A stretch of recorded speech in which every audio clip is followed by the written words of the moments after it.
Hello there, you stunningly gorgeous person. This is Chris from TechSpert, and I'm here with the PowerBeats Pro from Beats Audio. So it's basically Beats' version of the Apple Airpods, the Samsung Galaxy Buds, basically completely wireless Bluetooth earbuds. 220 quid here in the UK, so definitely one of the more premium expensive models, even more expensive than those AirPods and the Galaxy Buds. But because of this unique hook style design, hopefully should prove very good for when you're getting your sweat on down the gym. So I'm going to just quickly unbox them, show you exactly what you get in there, and then we'll nip forward in time about a week or so, and I will give you my in-depth thoughts on the PowerBeats Pro and whether they are worth your hard-earned cash.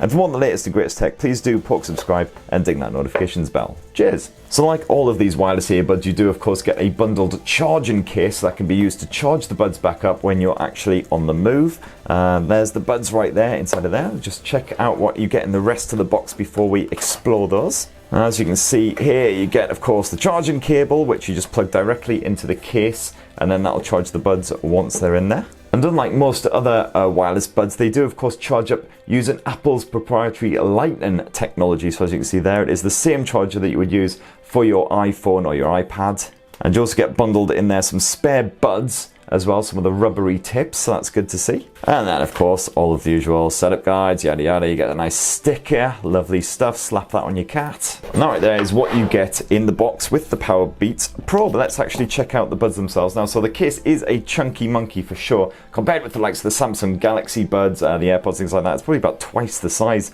of most of the other ones that I've used. But then of course the actual buds themselves are much larger as well, so that's to be expected. Oh, I've already screwed up because as the little sticker there says to pair, you actually have to keep them in the case, so whoops. Let's go work out how the little bleeders went in there in the first place. Now if you happen to use an iPhone, then the pairing process with the PowerBeats Pro is incredibly simple. Literally just pop open the lid and then boom, there you go. The iPhone realizes, hey look, there's some PowerBeats Pro there. All you gotta do is tap connect and the two will get paired up, nice and simple. However, I'm not going to do that. I'm busy reviewing this Android device here, so I'm going to get them paired up to this bad boy instead. So I'll just go to connected devices, pair new device, and then fingers crossed they'll just pop up. There we go, PowerBeats Pro.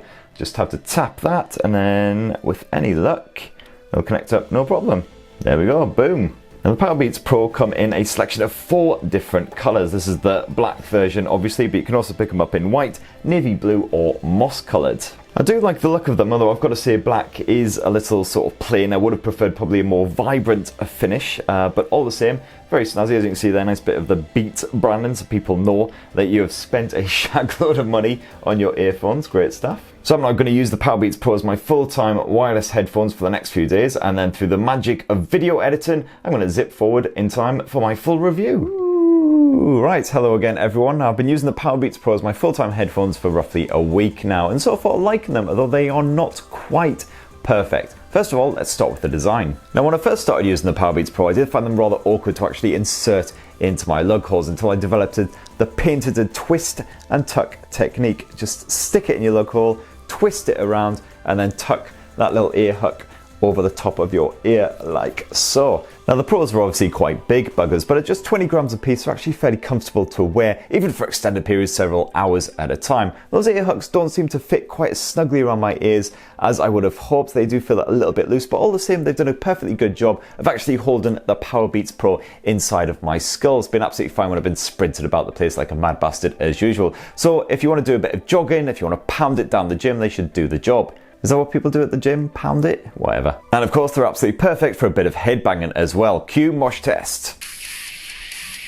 Oh, getting too old for this shit. The only other issue I had was when trying to use the PowerBeats Pro at the same time as wearing glasses or sunglasses. There's obviously a bit of conflict for space there on top of your ears, but a little bit of adjustment and wriggling about and stuff, and generally it works all right, though it does feel like your ears being pushed out ever so slightly. And the PowerBeats Pros are made from a sweat and splash resistant material as well. They've got an official IPX4 rating, which means they can't be fully submerged in water. Don't go taking them to the swimming pool or anything like that, but they'll be absolutely fine if you want to do a bit of jogging in a pissing thunderstorm like a complete nutter. Of course, you also get full physical controls here on the PowerBeats Pros as well, and they're basically mirror images of one another as well. You get a PowerBeats icon on both of the Pros, and they do the same job basically, so you can tap either one to pause and play your music. You can give it a double tap to skip forward a track, and you can do a triple tap to skip back a track. I would have preferred the option of maybe just double tapping the one on your right here to skip forwards and double tap the one on the left to go back. But at the same time, if you've only got one hand free, then it doesn't matter which one you use to actually control the devices. And you can also long push in that Beats Pro button as well, and that will just call up your smartphone's voice assistant like so. After a day or so of getting used to the PowerBeats Pro, I found that button very easy to locate. Just a quick tap like so. You don't even need to fumble around for anything like that. And I like that it's a physical button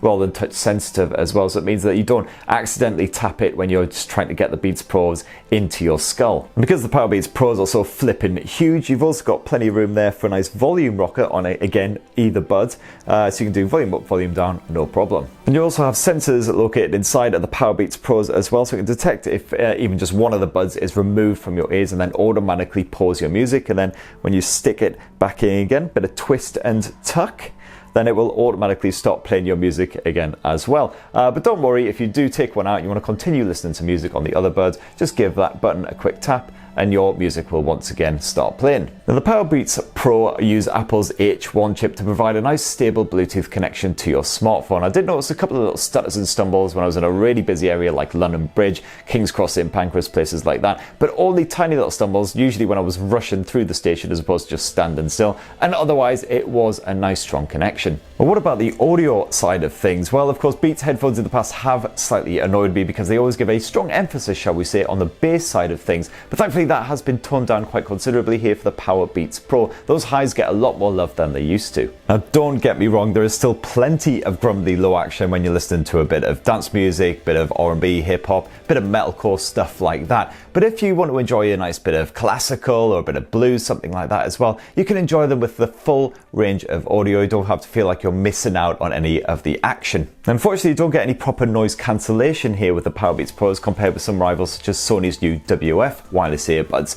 They do a reasonably good job of sort of blocking out the environmental noise as long as you get the right size of rubbery tip in there. So I felt like I could listen to music and audiobooks on the likes of the London Tube, buses, stuff like that, without having to blast it at uncomfortably loud volumes to actually hear what was going on. And you do get a little bit of environmental awareness as well, which is always commendable. As for the battery life, well, Beats' prediction of around 9 hours of life per charge is actually pretty on the money. You can definitely get a full day of use out of these things without even bothering to slip them back into the case, and when you do finally stick them in the case as well, they will start to charge back up again. The case itself could fully charge your PowerBeats Pro a good couple of times before the case itself will also need a recharge, so great news for any long trips or anything like that. And the charging speed is really quick as well, just a few minutes inside of that case and you'll have over an hour of use from the PowerBeats Pro. I have to say though, that charging case is comedically big. It's definitely bigger than the likes of the Apple, the Samsung, the Sony charging cases. Not exactly pocket sized, not unless you want to walk around with a suspicious looking bulge sticking out of your pants. So after a full week of using the PowerBeats Pro as my wireless earbuds, would I recommend them? Well, at 220 quid, they're certainly not cheap. You could easily shave about £100 off that asking price